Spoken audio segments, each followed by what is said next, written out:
Hello everyone, my name is Nandini Ray, and on behalf of Maitri, I'm welcoming you all to this panel discussion. For those who don't know about Maitri, Maitri is a culturally responsive South Asian agency that has been around in the Bay Area for over 30 years. With free and confidential programs, we help survivors of domestic violence and abuse. We help them move from the state of pain and helplessness toward the path of safety and dignity. We not only do crisis intervention, but we also engage our community members in creating awareness so that together we can prevent interpersonal violence and abuse and build a violence free community. In our prevention efforts, we organize various community discussions, inviting youth and adult community members so that we can go deep in understanding what needs to be done to create a healthy society where all relationships are built on dignity, equity, and compassion, and all genders feel safe and respected. In that effort, today we are going to present a panel discussion on toxic masculinity and rape culture. Our panelists will break down and examine different aspects of toxic culture that perpetuate objectification of women, dehumanize men, and create a dangerous space for all genders. We are glad that today's youth are aware and active in identifying and addressing social ills, and they are ready to take part in changing harmful social and cultural conditions. Let's not waste any more time and start the discussion. But before that, let me introduce our speakers, our today's participants. Meet Mahek Vargava, a student from UT Austin. Mahek is passionate about mental health awareness and she is advocating against domestic violence. Amber Mishra, a sophomore at UC Davis. Amber loves to participate in student government and hang out with his friends. Meera Sam, a junior at UT Austin. Meera is passionate about mental health advocacy in the South Asian community and working to imagine and implement structural change that empowers survivors. Sania Gupta, a freshman at UC Davis. Sania loves to sing, bake, work out, and hanging out with other people. After the panel discussion, we will have a keynote speech. Our keynote speaker is Tarun Galagali. Tarun is the Director of Business Strategy and Operations at Talkspace. He attended Harvard Business School and formerly worked at Google. Tarun has vast experience working with community youth. He loves to talk about mental health, politics, music, history, and everything in between. Welcome you all. Thank you so much for coming, and the stage is yours.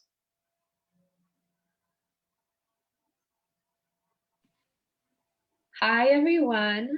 Thank you so much for joining us today. My name is Mahek, and just to give you all a general overview, I will be facilitating the questions on this panel, combating toxic masculinity and rape culture. And towards the end, we'll have our keynote speaker, Tarun, share a little bit about his experiences with you guys, and we'll wrap up this event with a Q&A from questions from you guys. So without further ado, I'm going to transition into our discussion with a question. And panelists, feel free to address any of these questions or chime in whenever you want to. The questions are all of yours. So what is your definition of toxic masculinity versus healthy masculinity? I think I'm going to take that question first. So hi, everyone. My name's Umber. And in my definition, I see toxic masculinity when males feel that they need to suppress their emotions and be deemed as strong and dominant all the time. I know aggression plays a huge role in terms of seeming dominant, and it all plays a role in toxic masculinity. I understand that toxic masculinity is a huge topic, and there's a lot of subtopics associated with it, such as body shaming, suppression of emotions, and showing aggression in order to seem manly enough. That's my definition of toxic masculinity. Healthy masculinity is the opposite of it. It is where males would feel more emotionally mature and be more open about how they're feeling with their friends or their family, making sure that if they need to cry, they can cry, display any form of emotion, and do not have the need or motivation to be deemed as strong all the time. Those are my answers for that question. Anyone else can take it on. Yeah, I can build off of what Amber said as well. Pretty much like I think the way that I approach toxic masculinity is also similar in that it kind of discourages vulnerability and openness from a lot of men. And that means that talking about difficult topics where men seem to appear weaker, be that with mental health or other more personal issues, is often stigmatized because men are discouraged from talking about that openly because they want to uphold this idea of what manhood or masculinity looks like. So I think that that in many ways is toxic because it manifests in people not being open with how they feel. And it also just exacerbates mental health concerns that people may be struggling with, but don't have the ability to open up about. So I think that's another part of toxic masculinity that is often not talked about enough, especially because mental health is such a key part of this overall conversation. Right. I think you put it perfectly. And especially I have noticed like the real men don't cry narratives and the stereotypical toxic masculinity showing as early as high school, which kind of leads me to my next question. How did you see it, or maybe no judgment, even contribute to it growing up in your everyday life? I think I'll definitely add on to that. I think in terms of seeing it, body shaming was a huge aspect which I've seen throughout my high school years. It was that body shaming aspect of you needed to be flat chested, have those six pack abs and those biceps in order to be a true man. Definitely in my high school year, I was a little bit overweight, so I did not have the ideal manly body. And that caused me to face a little bit of body shaming from my peers. And little did I know throughout these experiences that body shaming is one part of toxic masculinity, and that males should be happy with whatever body they have and be accepting of it in any way. In terms of contributing, most of my times I do not contribute to it, but my language sometimes is an issue because I do say like, oh, boys are the boys, or the boys will always be the boys. And I know that that specific language has a lot of harmful implications and can definitely hurt a lot of people who I'm talking to. So that is something I'm currently working on. Those were my experiences in terms of how I've seen toxic masculinity in my daily life. I wanted to add on to what Umber was saying as well. And I think from a girl's perspective, there's a few things that happen as well. For example, I don't think it happens as much with like in terms of like females versus males, but I do think that there still is some rating in terms of like how good looking a guy is, whether they're a 1 or a 2 or a 9 or a 10. And I think that's purely based off of like how someone looks. And I think it's definitely not like super good to do that either. And I have noticed a lot of like when a guy treats a girl right, there's always some sort of like teasing, or like the guy gets called a simp, stuff like that. And it kind of makes their language, or like the way they, I guess they like appear towards girls, they change it so that they don't get teased or like um are told off in a certain way. And I think that is a little sad in terms of toxic masculinity as well. Yeah, I think also just in South Asian cultures as well, there's a lot of normalization of toxic masculinity growing up. Like growing up, seeing in extended family settings, like men talking over women or men not accepting blame whenever they're in the wrong, things like that often manifest. And a lot of times people don't correct it because they're either afraid to speak out, or they're like, oh, it's just a minor thing, it'll pass, like it's not that big of a deal. And I think a lot of these minor things build up and reinforce cultures of toxic masculinity. And it's when we don't call it out in our own spaces that it exacerbates the problem and makes people afraid of speaking out or speaking their truth. Yeah, I definitely agree with. I think you really hit the mark with that one. How did you guys cope with these instances of toxic masculinity when you found them growing up, or saw them through other people? And how did you guys change the narratives for yourselves? I think I'll answer on that one. In terms of coping, it was a lot of self-talk and reassurance to myself that it was normal to face these types of situations and how I wanted to tackle these situations in a more cool-headed perspective. I wanted to make sure that I also accept myself for who I am, what my body is, and make sure that I work with it as best as I can. Other than myself, my family did assist me a lot. They were a huge part of my support system in terms of this whole journey, and they still are today. But my family played a greater role in terms of making me feel more worthy, making me feel more happy about who I am and how my body is the way it is. And I believe that once I had this support system of myself and my family, that allowed me to view toxic masculinity in a way that we can all combat, making sure that I can be that friendly person to everyone else to make sure that if they feel sad or if they're feeling something, they can reach out to me and not face any judgment or any fear regarding their emotions. And I believe with all of these experiences combined, it's allowed me to change this narrative into a more positive story that I can share here today. Well, it shows a lot of courage to be able to overcome something like that, and I'm proud of you. I know a lot of guys have had very similar experiences. So I wanted to ask why you think this toxicity is so prevalent in the first place. I can take this question. I think the way that men are stereotyped today is one of the main reasons why it's still prevalent. And I think there's like certain things that or traits that are seen more highly in terms of certain genders. And I think like girls are known to be more gentle and like kind, and like guys are known to be like stronger, more dominant, assertive, aggressive.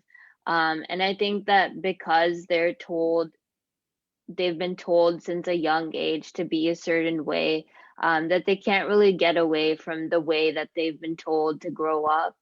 And I do think that it's just a little sad as to like they don't really have a brain of their own as to whether it's hurting themselves or the people around them. And I think it also comes from kind of a perspective of where like their guy friends will say something and then they'll be like, oh, like my guy friend just said like I'm not manly enough, so maybe I should show that I'm more macho than him by doing like something else, which is honestly like not the best way to put it. But I think that that because of that their ego trips a little and they decide to do something that they may not like or something that may not help them in the future. Yeah, I totally agree with Sonia and everything that she said. I think that a lot of times it's internalized from a very young age, like what she was talking about, and it kind of builds this collective pressure on everyone around you to kind of conform, especially growing up in like South Asian cultures. I feel like a lot of times there's generational things that play a factor as well, where the men in a person's life may not express emotions or be vulnerable around children or like things like that. So like very, I guess, rigid ideas of what manhood looks like, even from a very young age, are like kind of reinforced and taught to children. And so I think that reinforces it and kind of leads to people internalizing it. And once you internalize something, you're not really sure how to combat it because it's just so ingrained at that point. So I think a lot of it is kind of growing up and seeing these norms and then just like perpetuating them without even realizing. Yeah, I agree. And also, even if it isn't internalized, it, on the surface level, I think it kind of ties back to a concept of like groupthink as well. Whereas like you wouldn't necessarily do it in an individual environment, but then when it comes together and like you're collective with all your friends, it kind of like encourages and perpetuates this narrative of toxic masculinity. And as college students, I know some of us are from Davis, some of us are from UT, so it'll be kind of interesting to hear both perspectives. But how do you guys think it's prevalent in a college community itself? Like, do you think college students are good about preventing toxic masculinity, or can we do better? I think in terms of that, in my personal experience, on a scale of 10, I would probably give it around a 5 to 6 because I do believe that college students are very woke and aware about mental health awareness. And it's a very familiar topic on college campuses, and I hope administration is working on it to making sure that students have more resources in mental health. In terms of toxic masculinity, when I was running for my student government campaign, when I mentioned that I wanted to work with mental health orgs in diminishing toxic masculinity on our campus, it was a new idea to them. So a lot of students are a little bit familiar with the topic, which I believe is 50% the way there, but there hasn't been tangible action done. There hasn't been any educational resources provided by the university about what toxic masculinity is and how we can probably combat that through educating ourselves. So I think we're halfway there, but there's more stuff to be done in that. Well, thank you guys, because you're doing a great job in being the change that campuses need to see right now. I wanted to transition over a bit and dive into talking about rape culture and how toxic masculinity specifically contributes to it. But before that, I wanted to know what your definition is of rape culture and what are some signs of it. I can take this one. I think the way that I define rape culture is a culture or an environment that cultivates the normalization of sexual violence or any type of harassment against any gender specifically. Like, I think that this can be applicable to a lot of situations, but I think it's just the normalization of this type of violence, and specifically sexual assault, domestic violence, those types of things. And I think that factors that contribute to it, there are a lot. I think that toxic masculinity is definitely one of them.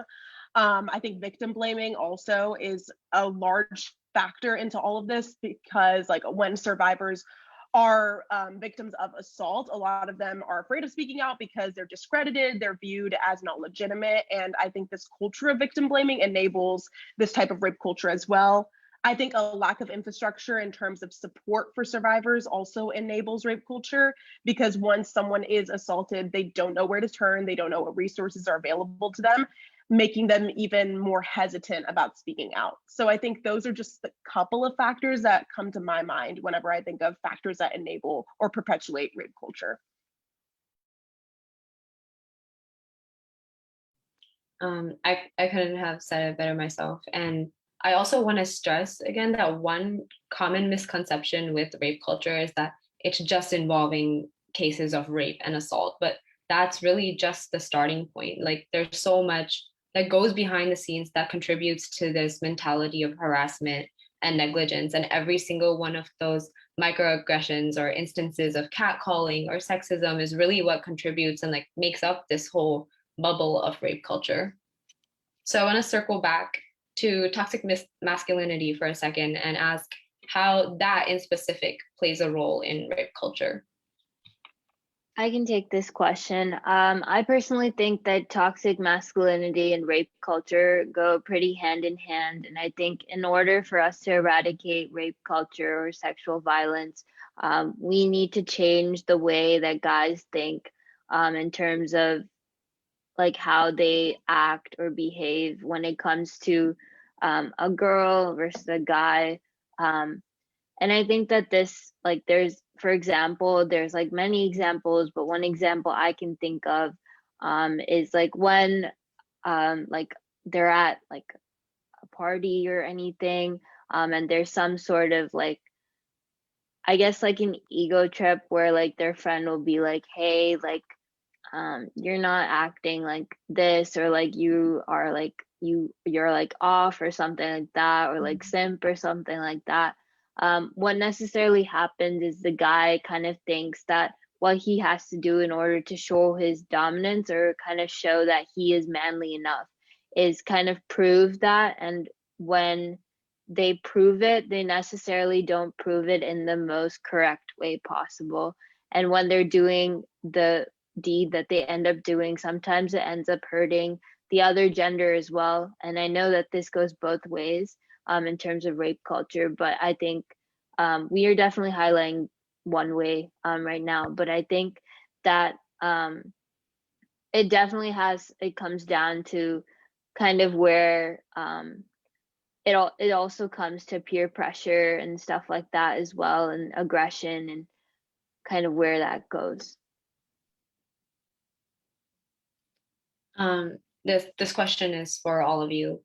If you're comfortable with it, how has rape culture affected your life personally? I can also take this question. So, for all of high school, I actually lived in Singapore, and there would be Bangladeshi or Indian workers that would stay or like work right outside my apartment. And when I would walk by them, they would say like things like, "Oh my God, her shorts are so small," stuff like her cleavage or like her skin, stuff like that is showing.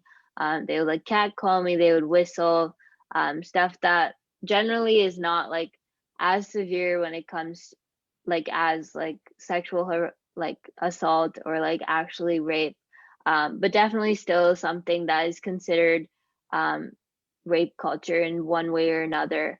And I've definitely been touched in like a way that I've not been comfortable in, and definitely that has led to a certain, I guess, thoughts in my brain as to what I'm doing, kind of what I'm doing. And I think that when it comes to also rape culture, a lot of girls definitely do like check their like locks on doors, they check like their keys, they check many other things that they shouldn't have to check, but they still do check them because they know that there could be a male or someone outside that could definitely do something to them.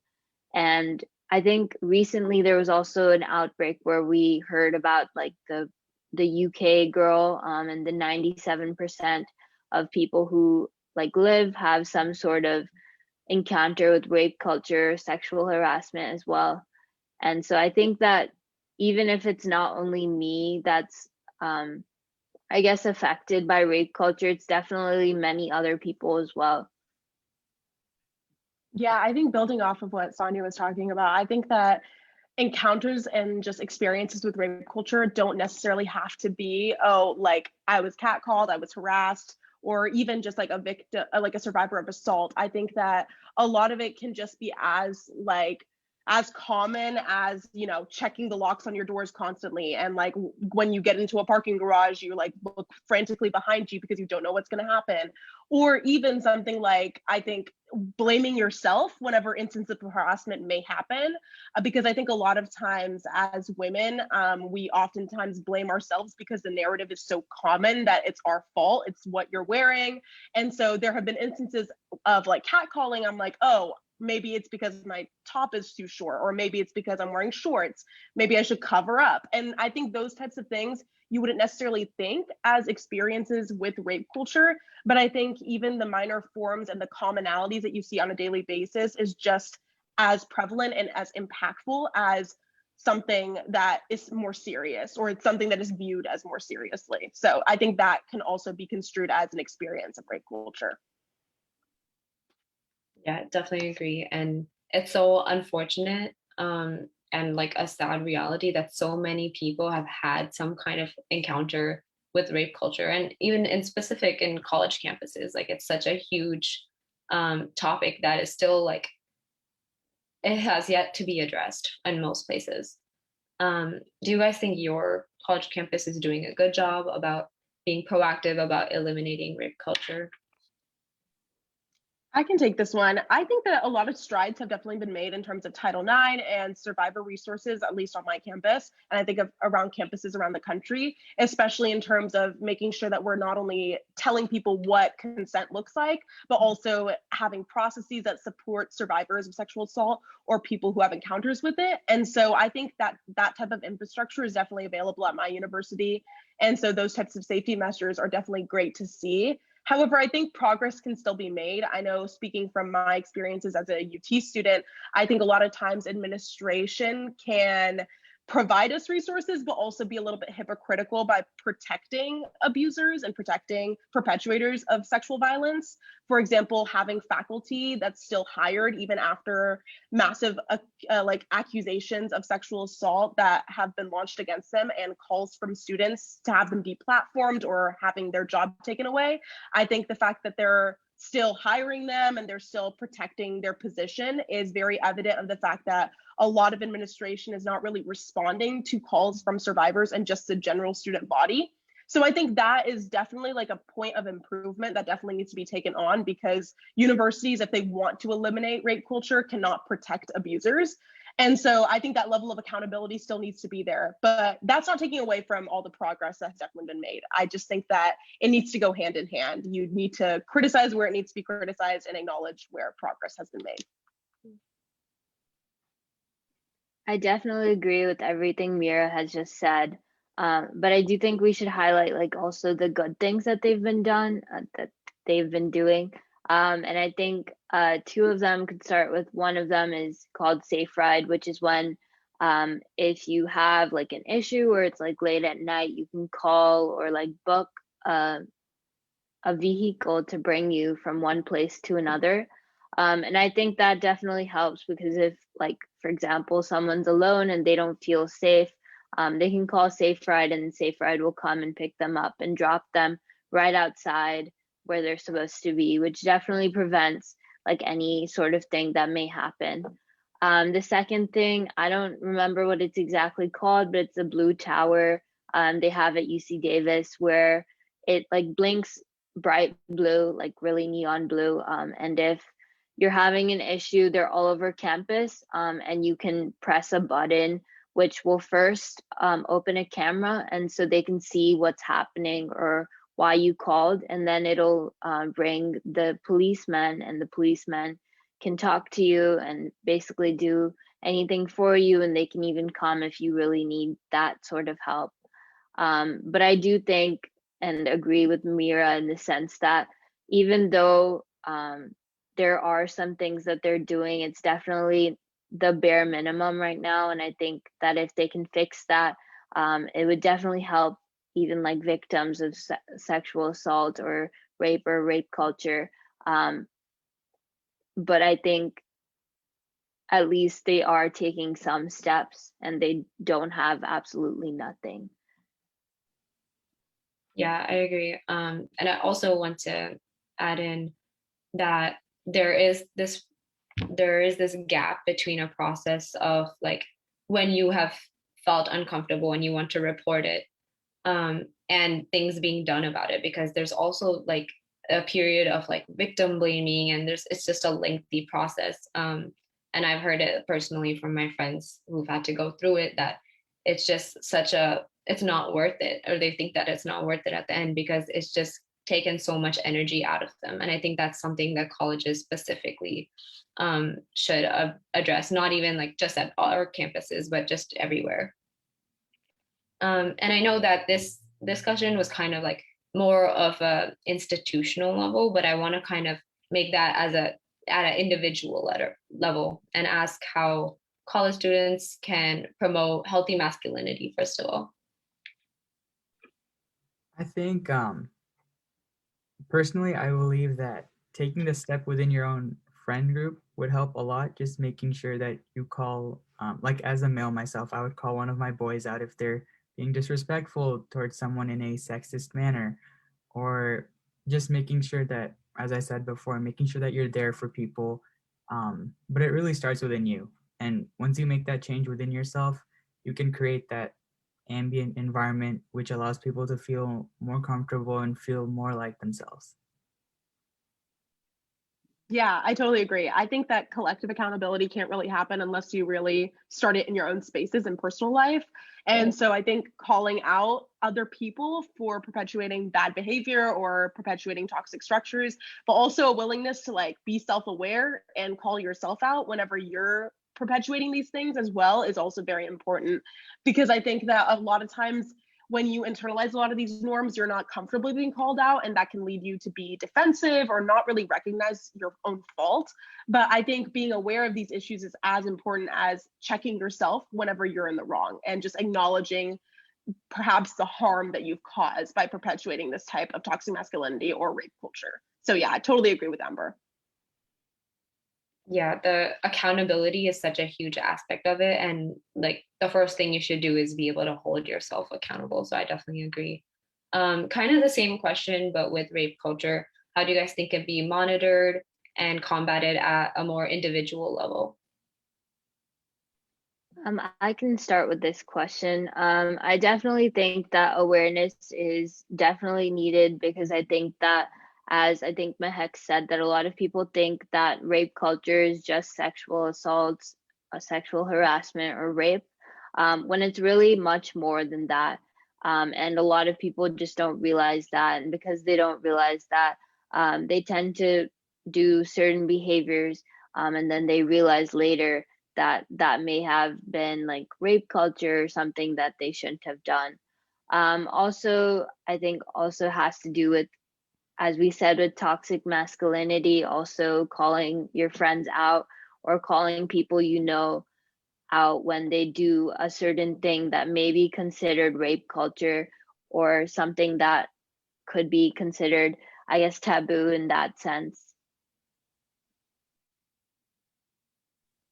Yeah, I think like also maybe taking individual action, like pressuring your administration into creating institutional change will also help. So like speaking out at your university, and just being an active voice to support other people and yourself, I think is also very useful because a lot of the progress and the changes that have come in terms of sexual assault prevention and like prevention of violence against women on campuses have come from student organizers and people who are just like active on campus. And without their voices, I don't think that administration or universities would have taken the steps that they've taken so far. So I think continuing to speak out and being an active voice on campus to support people who have endured experiences with rape culture is also very important. Well, that actually concludes our panel discussion today. So I want to thank you guys for being so open and honest about these heavy topics. I know it was a lot.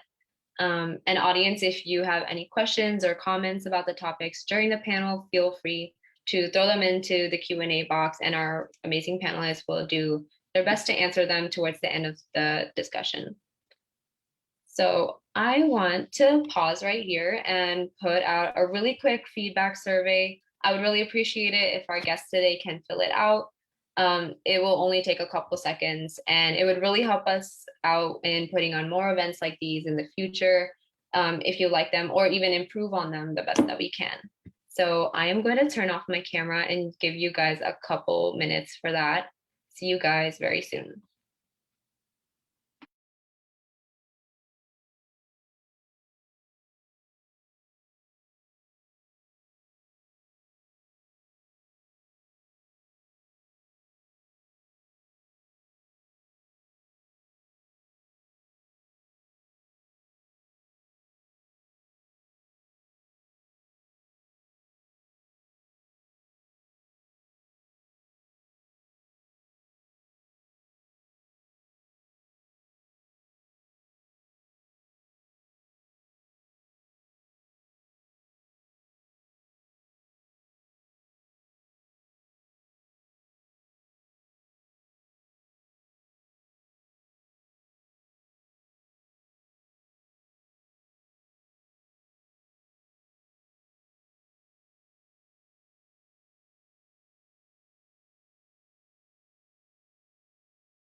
Hi, everyone. It's me again.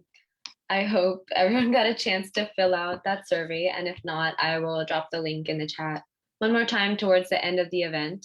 I want to move forward with today's agenda and introduce our guest speaker, Tarun. I have worked with him in the past and happen to know that he is an amazing speaker and actually has a lot to share. So I know you guys are going to love him. So take it away, Tarun. Thank you, Mehek, and I want to confirm, is everything working okay? The sound and video? It is? Okay, cool.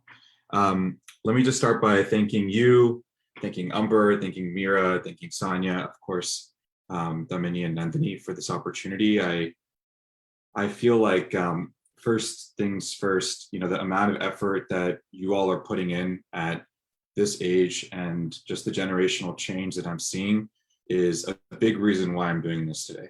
When Nandini called me and asked me to share a few words for myself, I started to really think about how that made me feel. And I thought about your generation. I thought about, the amount of activism and thoughtfulness and energy with which you've approached so many controversial topics that really shouldn't be controversial, such as masculinity and healthy relationships, especially as we talk today about toxic masculinity and rape culture. I just feel like you all have been leading the way. So I want to really emphasize that my thank you is not ceremonial and truly from a place of reflection and inspiration.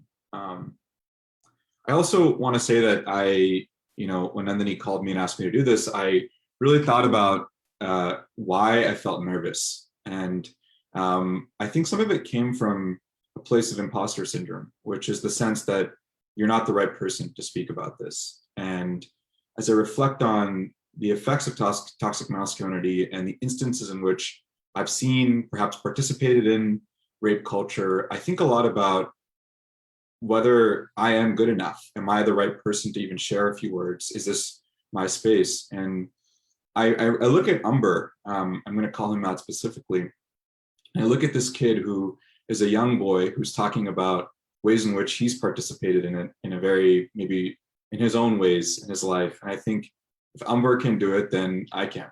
And I think a lot about how much gratitude I have for you and for all the young men that are speaking up on Maitri. And I feel like it's on me to share a few words. So to get started, I thought I would read a letter that I wrote a while ago. I shared it with Nandini and the Maitri team. They posted it on the website. And the letter really is a letter to my younger self. And I'm going to actually start reading right now.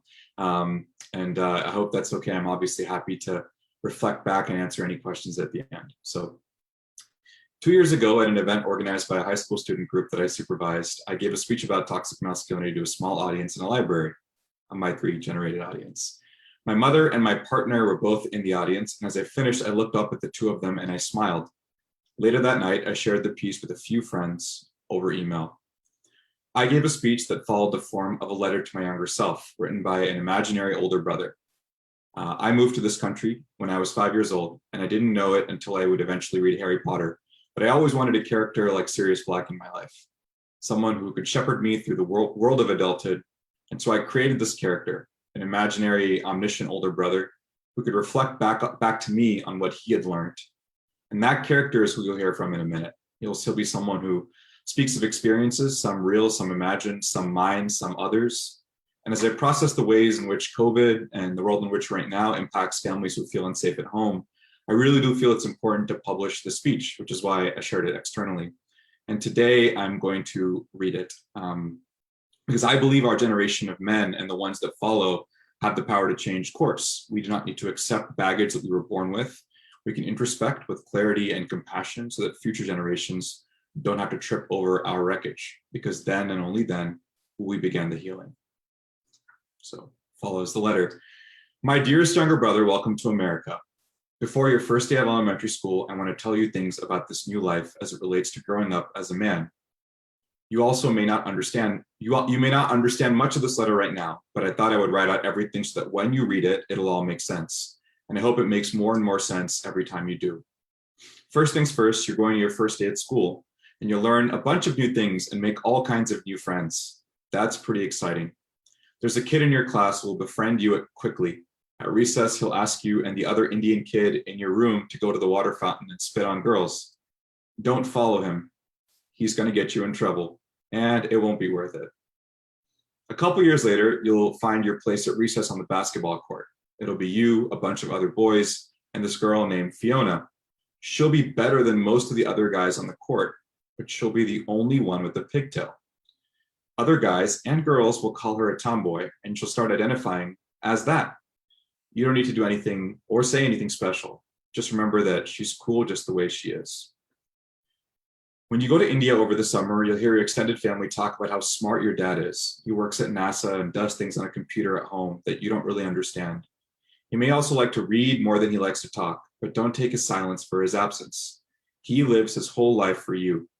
And I know it can be scary, but don't take his temper for anything other than a manifestation of fear. He has a much softer side, one that you'll get to see if and when you're patient. And one day, you will both break into laughter thinking about how hard it was to hold on to that softness your entire life. Oh, how sweet that day will be. What about mom? Let's talk about her. Your mom may strike you as a primarily warm and compassionate person given her role at home, but don't underestimate the intellectual or creative labor of taking care of a child.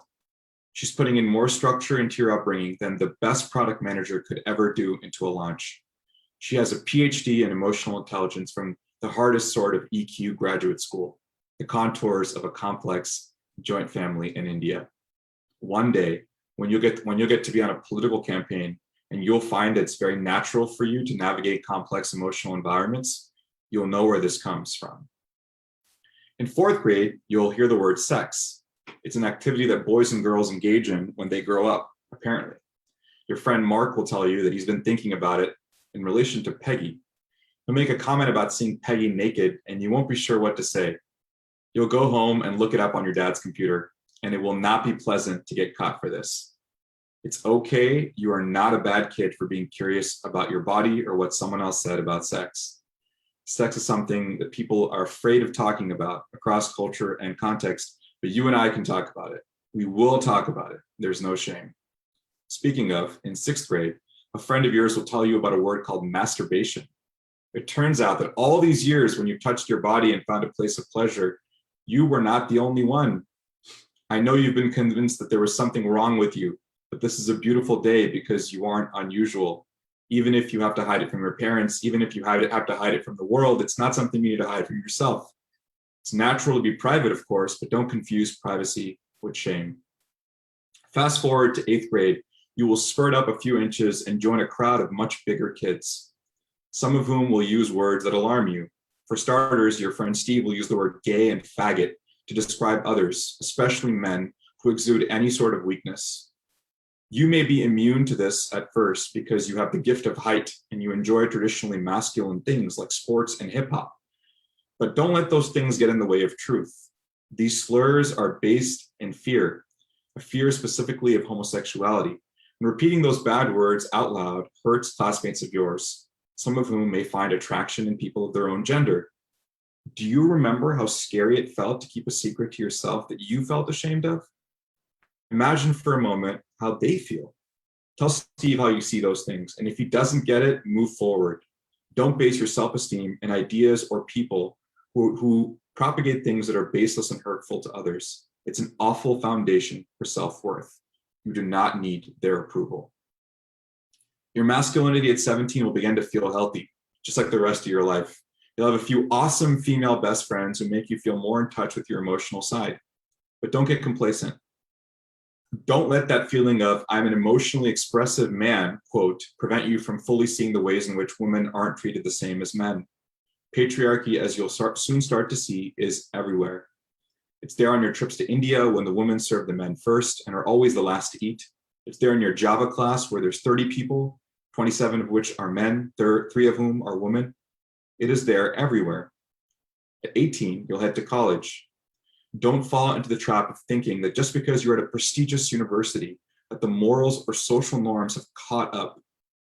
Don't let yourself think that just because you were woke at 17, that you don't need to watch out or question things anymore.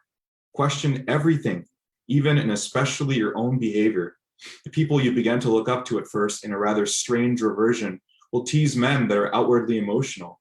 They'll create rating systems to evaluate attractive women, and they will pursue women in ways that make them feel uncomfortable. They are following the path of broken men before them. Stay clear and be the respectful and empathetic kid that you know you are. My brother, even after you graduate from college, you'll feel the culmination of these false truths appear in insidious ways, but keep your eyes open.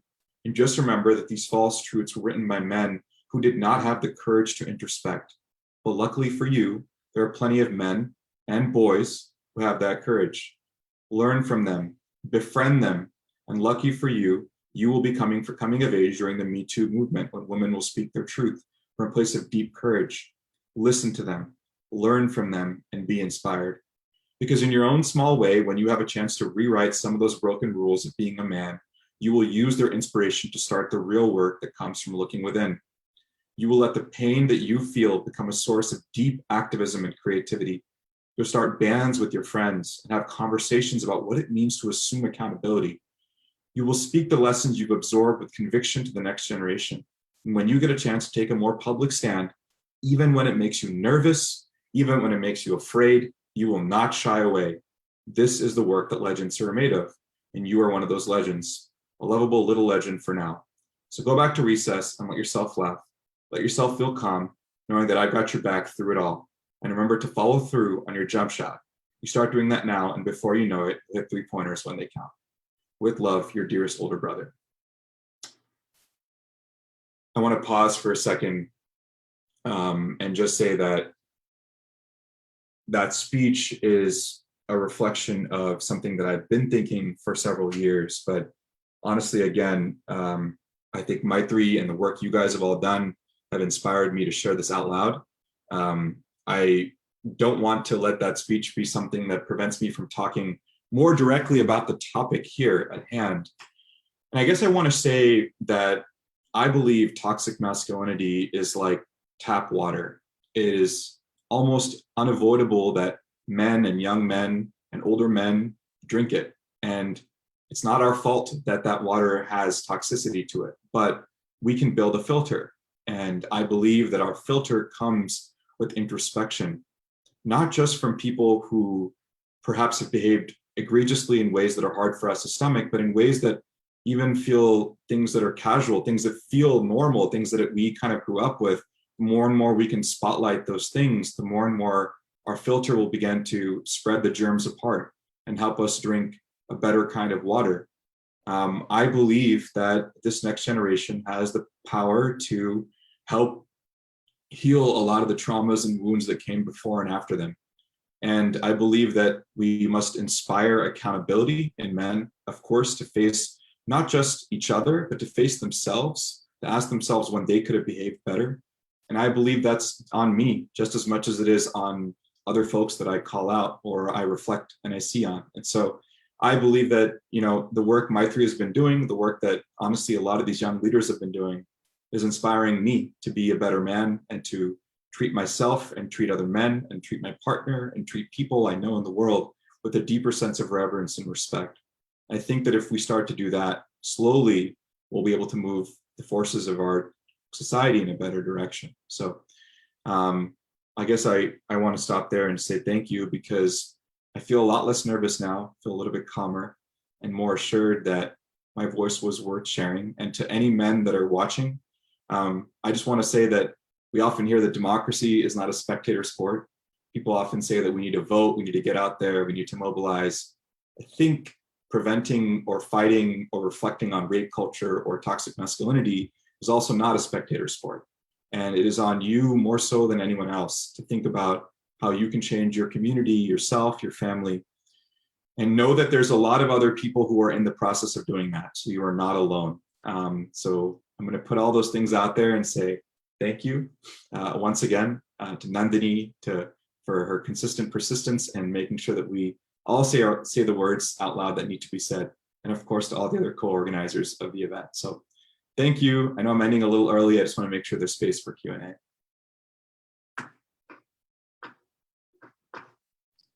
That was amazing, Tarun. You've always had a way with words. And I think that the way that you accepted and held yourself accountable for every good and bad thing in your life is very inspiring, and what people need to do to erase toxic masculinity and rape culture. Thank you, Meg. I want to wrap up our event today with a little question and answer segment, which will be addressed through our panelists and Thurn as well. So panelists, you may want to turn your cameras on for this part. So if you guys have any questions about anything at all, it can be specifically toxic masculinity or rape culture, even about like just college stigmas in general, please don't hesitate to drop it in the Q&A box at the bottom of your screen, I believe. And yeah, let's get started with that. I think I have one here. This is a good one. How does generational stigma reinforce toxic masculinity? Oh, I think I can take this one, and then everyone else can also like hop in. I think personally in my South Asian household, my dad and the males of my family were not as emotionally mature as I really thought they were. For instance, if they felt sad or if they're going through something, they would not really talk about it with whether it be their wife or their family members. They usually keep it within themselves. And that might be a reoccurring theme in the South Asian household, that just keep those feelings to yourself. Don't be as open about it. Don't discuss it with your family members because they'll shun upon you. They'll look at you in a different perspective and in a negative manner. So I think that's carried over through my family's generations, but the change happened here when they came to America and they've met with so many different ideals, so many different perspectives, and that changed their whole viewpoint on how to really work with this issue. And I'll let anyone else take on this question.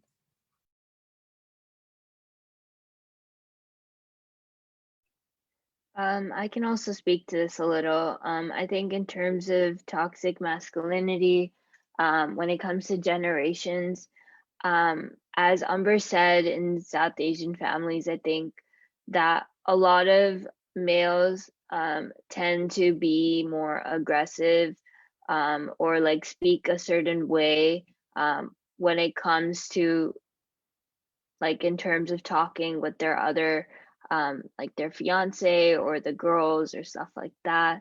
And they also just think that they're dominant in the sense that like if a woman does something that they can't feel a certain way or something like that.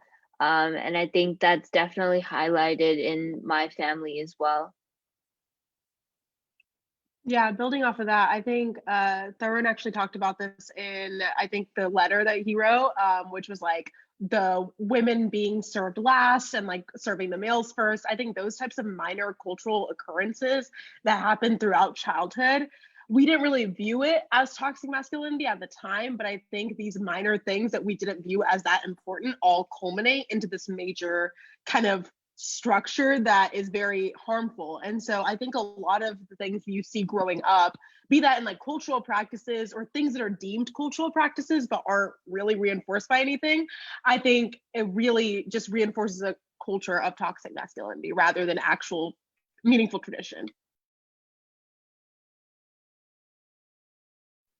Another thing I kind of forgot to mention was when I go to my grandparents' house in India, a lot of the time they will like get more things for my brother or like stuff like that, or they'll like gift him more, or they'll like praise him more, or they'll like say stuff like that. There's kind of a bias in terms of like whether it's a male or a female, and just because I think my brother is one of the only people that's going to carry on our last name, they seem to praise him more than they praise me.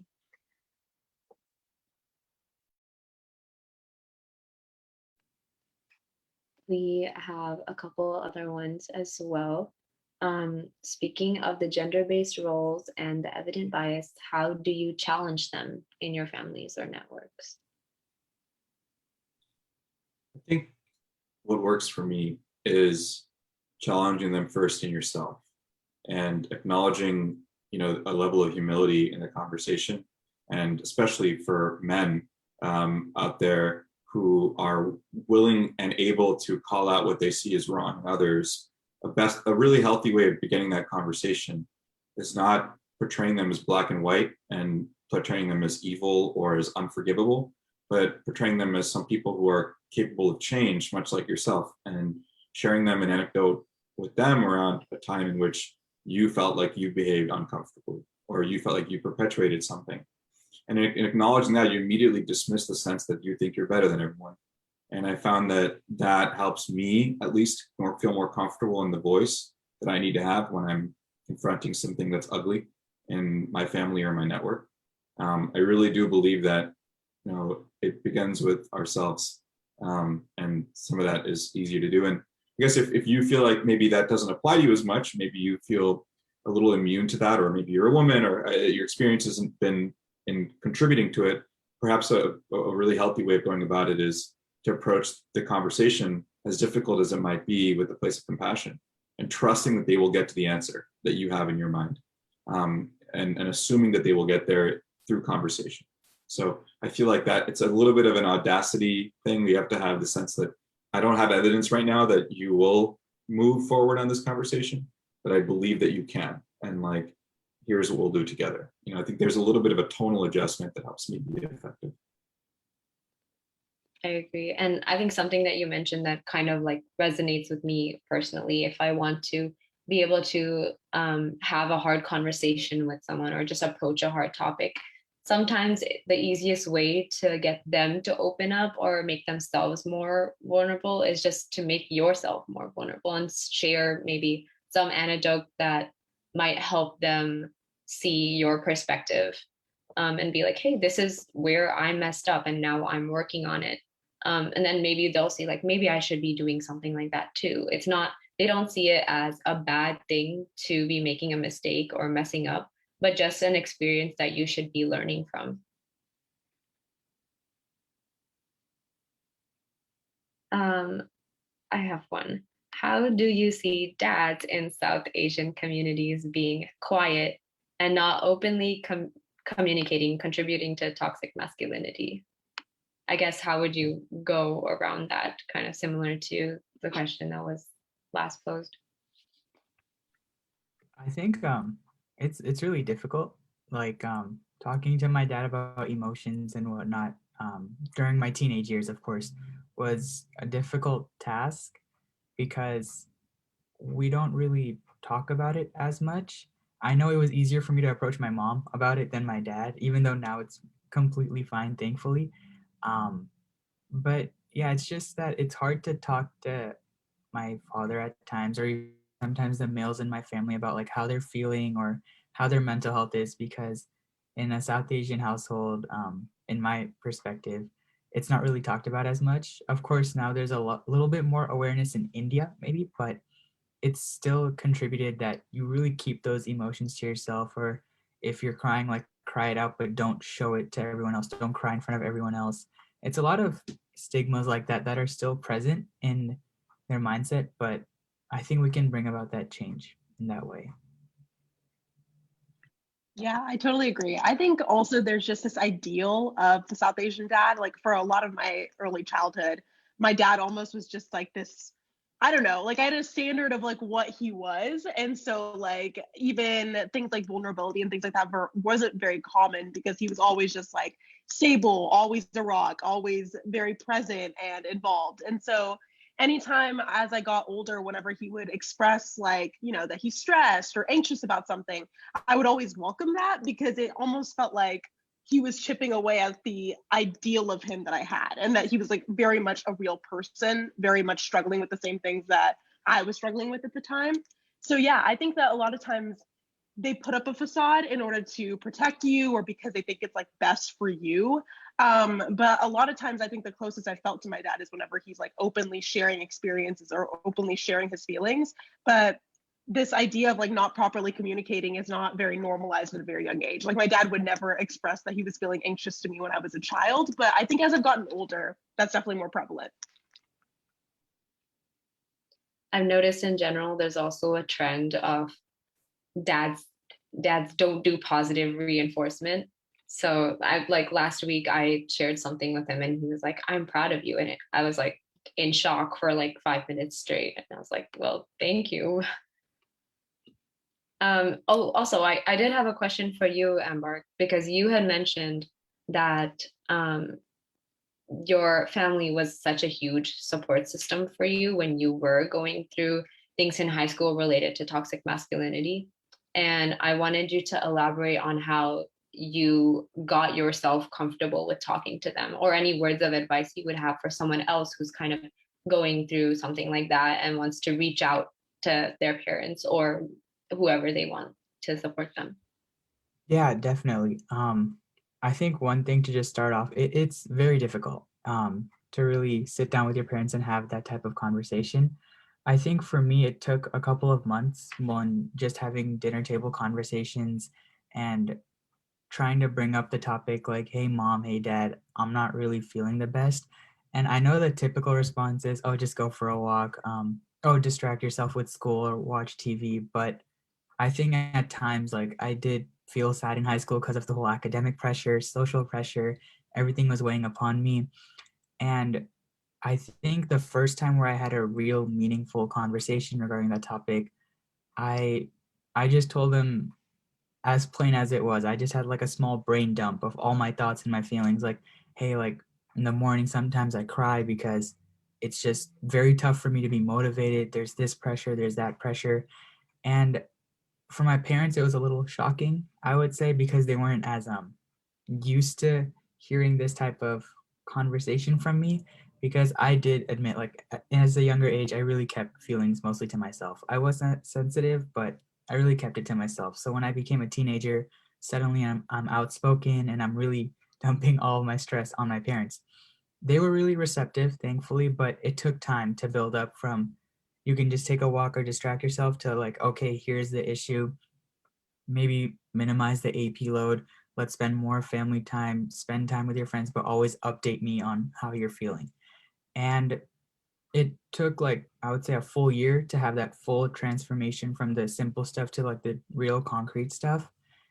In order for like advice, I would say just feel confident whenever you talk to them about how you're feeling. I know it's very difficult to really brain dump all of your thoughts at once, but taking small steps really leads to the bigger outcome, which is having your parents as your best friend as well, and just having them hear your thoughts and trying to diminish this own traditional mindset that they have in their mind. That's the best advice that I can give. Any other panelists, feel free to hop in as well. Tarun, I know you have your parents as like one of the core pillars of who you are, so I'm wondering if you have something to say on this topic. Yeah, some of the letter that I wrote reflected that emotion, I think. But what really helps is understanding their world as children. And I feel that when you understand the ways in which our dads were raised, it almost naturally brings out this space of compassion, where if they're not able to immediately change at the rate at which we're hoping to, or if they're not evolving in the ways that we want, we can see at least their context in which they grew up, the environments that they saw, the tap water that they were drinking. And I think for me that really has helped, and it's made me approach the conversation less from a place of fear and more from a place of love and trust. And I really do believe that a lot of men have a ton of softness to them.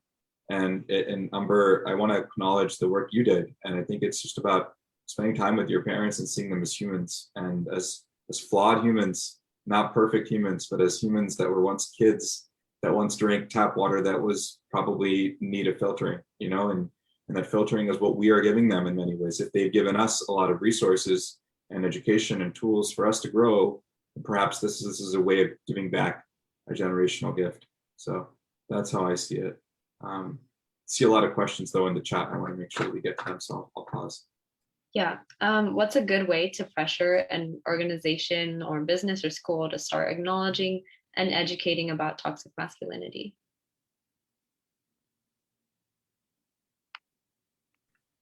I'm gonna just say from my experience, like in student government, because that was like an organization as well. Um, I think it was more just being outspoken. It definitely took a lot of guts to really bring about this topic and then recognizing it and having ideas to solve it. Um, those were my best advice would be just be outspoken, making sure that you can convey your ideas about this topic very well, because a lot of people do not take it as seriously as it should be considered. They think it's like an abstract concept, but people don't realize that toxic masculinity can have such a big effect on like body shaming, rape culture, and all these other horrible events that occur. Um, that was my advice from my student government experience, just being outspoken and just being confident in what I'm saying and having ideas ready so that this organization can actually implement them in their own daily practices. I would say I totally agree. Just because I think that a lot of the time, if you keep saying something or if you keep pestering them or pressuring them about something and you have like solid ideas, that they'll definitely listen as to like that they should definitely think about doing something about it. Yeah, I agree as well. I think that a lot of it is also just like knowing that innovation and just like progress takes time, being comfortable with the process. A lot of times it's very bureaucratic. Knowing also how, like, student government works as well at UT, it's just like very bureaucratic and a lot of it is like delayed. And I think there's a level of comfortability you have to take with like understanding your ideas are good and recognizing that you need to carve out a space for them and just like continuing to push against the bureaucracy pretty much is what I would suggest as well. Just like being confident in yourself, as Amber said, but also understanding the ways that like you can work to create progress on your own campus by working in these institutions. This is a good one. How do you help victims understand that it is worth reporting when they're scared or think it's not worth it to report their rape? I can take this one. As a victim myself of sexual assault that has not reported my case, I would say that it really just, I wouldn't say that you should pressure them until they're really ready to tell their story. Because if they're not ready to tell their story, then all of the pain that you have to go through in order to actually report something will only trigger their memories back and will only cause more pain for themselves, because the process is really, really, really long. And usually, sometimes it's more victim blaming than it is the other way. But if you think they are ready and they themselves tell you that they are ready, I would say some things to really remind them is that if they're they have taken the time and they still think about it, that the person who actually did something to them they'll get justice for what happened, and the person that did something will learn from mistakes, and also no one else will be able to do anything about it in the future, in terms of like the person will go to jail or something and they won't be able to do anything for like in terms of like rape culture or sexual assault or rape to the person as well. Thanks for sharing. Next question is, what are some differences in toxic masculinity and rape culture between various cultures? So, for example, in South Asian communities versus Western communities, where do you guys see a difference?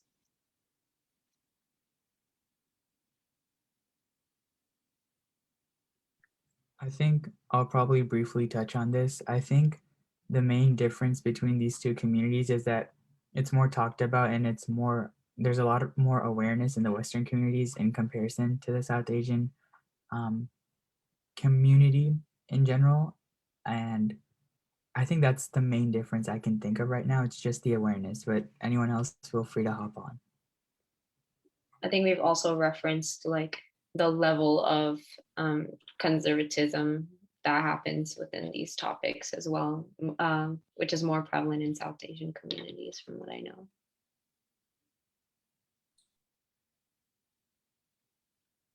I do want to say that I think religion and narratives can have something to do with this too. I remember when I heard about the Ramayana story of how like Sita comes back and like Rama has to cleanse her of her sins. So he essentially, make sure that she goes down to the earth, I think through the earth to like cleanse her of her potential sins. There's very subtle ways in which it shows up in our religious teachings, spiritual teachings, cultural teachings. I think being aware of that, it can be really helpful.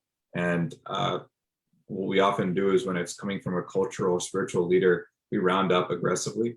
We're like, oh, it's okay. Like our parents used this to find some peace. Maybe we can find some peace in this, but it's really there in those subtle ways. And yeah, I would just be unafraid to talk about, everything from the fact that when you go to a temple, you mainly see male priests, to the fact that most of these stories that we read about in Indian culture and mythology are about men and male valor. And those are things that just feel super uneven, right? And I think when we think about having kids or growing up as our generation grows up, one subtle way we can tweak that is by starting to accommodate for more female narratives in space and for men to get out of the way as much as they can, and I think make sure that they know that it's a part of equalizing the grand history that many of us are raised with. So that's what I would say. Spot it, look for it in subtle ways that it'll show up. This question is from Rahul Ray. How should I react when someone defines or uses toxic masculinity in the wrong context? His example is that people tell him that Darth Vader being evil is a product of toxic masculinity, which feels like an incorrect use of the term. Can I take this for a second? I feel like you have to ask yourself when, to me, like people are like, what does this term mean? I think you have to ask yourself, from where do men derive their power? And if they derive their power from a place of subjugating women, if Darth Vader was uniquely subjugating women, then yes, that is a toxic masculine space Star Wars character, right? But if it comes from a place of power itself, maybe you can make an argument there's something there that's toxic masculine, but you have to ask yourself, what is the root cause of that person's sense of power? And I think that when you look at how men have generally defined their own power, whether it's accumulating strength, like fighting people, or saying homophobic things, or rating women, and being really sort of misogynistic, they feel like their power comes from those sources. Those are all toxic, right? Masculinity can be healthy in a way. There are ways in which it can be healthy. I think what when it becomes toxic is when the behaviors that we start to associate help or hold back men and obviously hurt women. And there's subtle ways in which that'll show up. So I guess if Darth Vader had that lens, and you would call him toxic, right? You could argue that he's also toxic masculine because the pursuit of power as a form of strength is in itself, like that's the only form of strength, and not a compassion or other attributes to be toxic. But maybe I'm taking your example too seriously, Rahul. I definitely agree with that perspective. And we have touched on dads, but I think this question is for moms. How do you think moms in the South Asian culture can also play a role in fanning the fires of toxic masculinity? I think I talked about this earlier, but I think not necessarily my mom, but I would say my grandma definitely does fan a little when it comes to toxic masculinity, because she will be the one to say like, oh, like she'll bring like me and all my cousins that are girls inside and be like, oh, you should be cooking or something like that. Or she'll like serve the meals first sometimes because they've been like hard at work or something. Stuff like that, like the small things really I think add up in terms of fanning toxic masculinity in one way or another.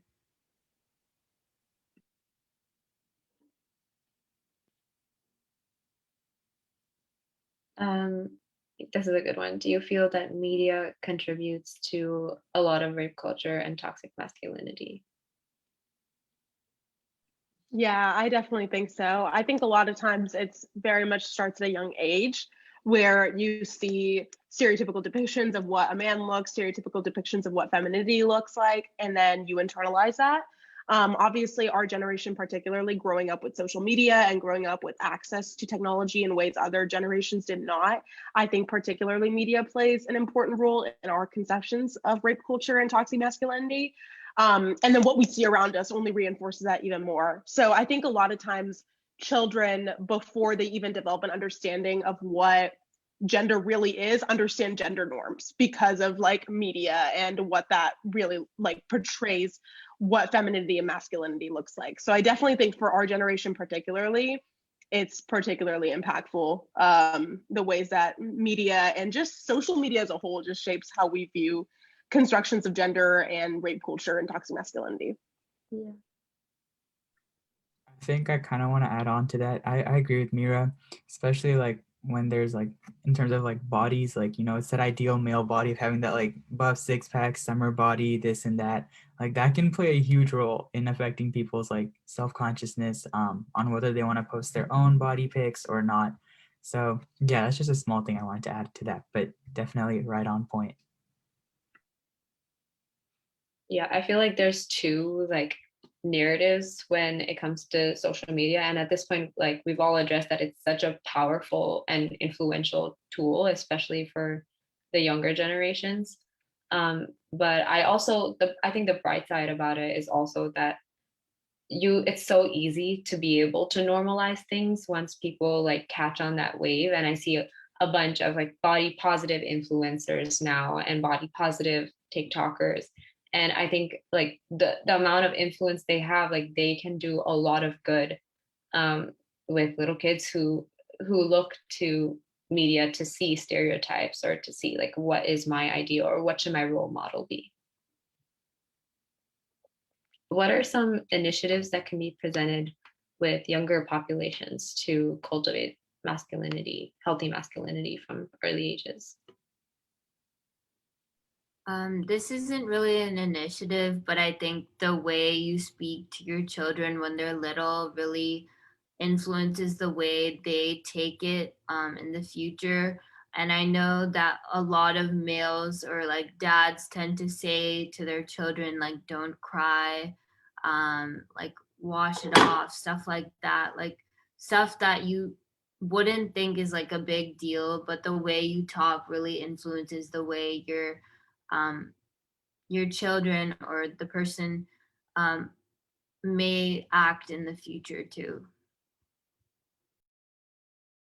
Yeah, I think Sonia really touched on that perfectly. Like that's a more personal level. I think for me, maybe in an institutional level type, probably having kind of small workshops for the younger populations and teaching them to like everyone, not just males, but also males, females, and any other genders present. Teaching them about what healthy masculinity really looks like so that people can either identify it and also like act on making sure that they're correcting their errors. I know having more child friendly workshops would be the best way to go at it because kids would not want to hear a whole 1 hour informational type of lecture on it. But yeah, I think workshops is a way to go.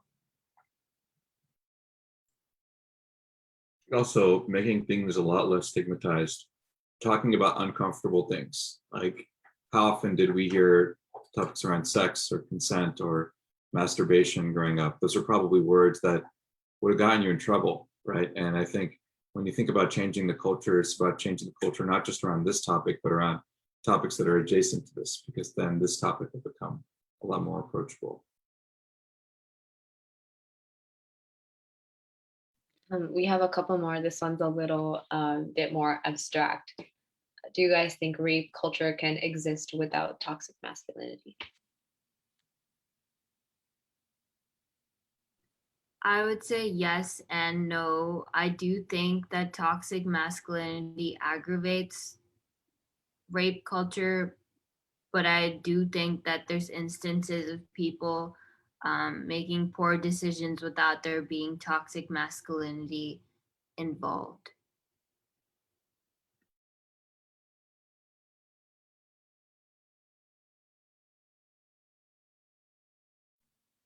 Okay, last question of the day. Do you see colleges and schools addressing this in any way through workshops or classes?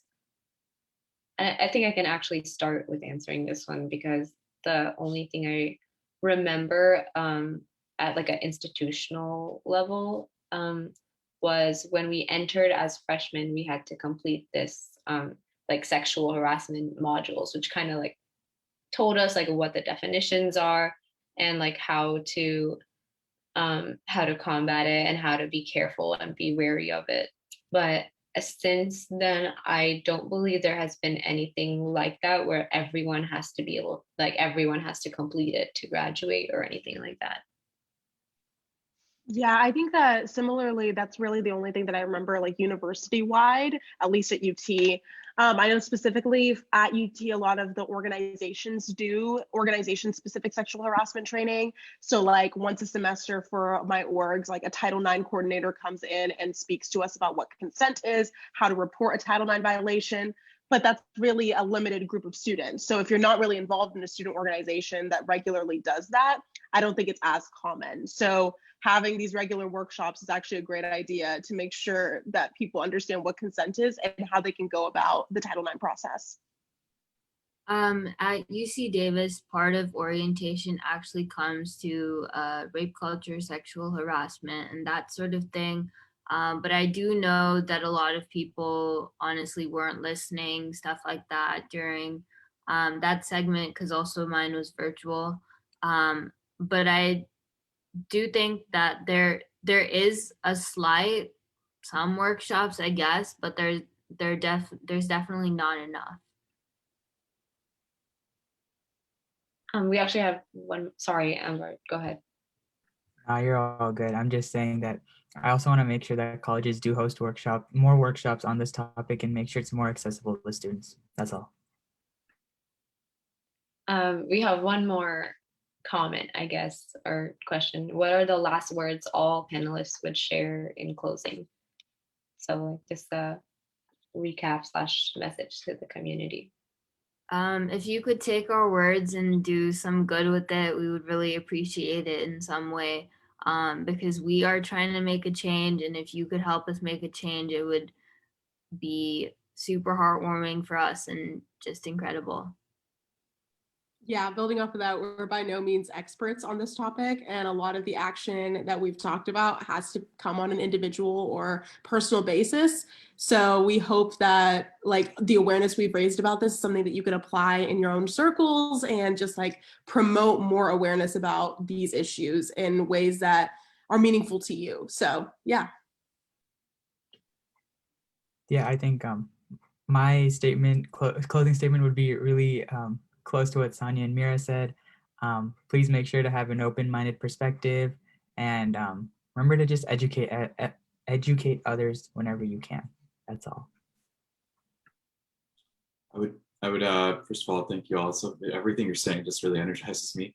I would say that for people who are millennials or entering the workforce or anyone of my generation of men especially, I just want to say that if you feel a little uncomfortable or if you find yourself feeling a little defensive or anxious or scared, know that you're not alone. There's a lot of other men trying to do this work, and that it's actually not about you. And that I think really helps me. When I think about the biggest reason why I don't feel as nervous is because this is not about me feeling better.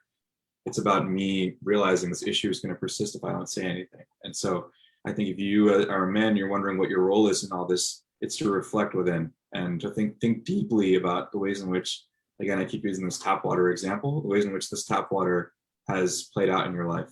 And chances are there's at least a couple places where that has exerted itself. And so if you can reflect on those things, you can help reverse, hopefully, a lot of harm that could happen in the future. So that's what I would say.